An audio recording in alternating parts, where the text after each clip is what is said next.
Nessun ricordo di quel giorno. Quando si è svegliata sono stati i carabinieri a rivelarle che il compagno Silvano Vigato era morto per un colpo di pistola che si era autoinferto. Il giallo di Borgo Veneto rimane tale anche dopo che la 55enne, trovata in fin di vita accanto all'uomo nella villetta di Via Rossini lo scorso 29 gennaio, si è svegliata e ha ripreso conoscenza.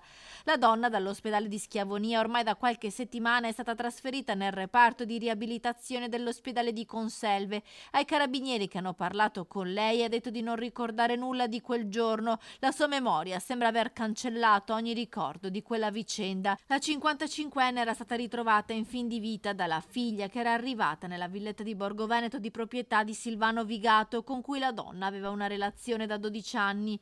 L'uomo era morto accanto al suo corpo la pistola che deteneva regolarmente, ucciso da un colpo al petto autoinferto come stabilito dall'autopsia e dagli esami balistici.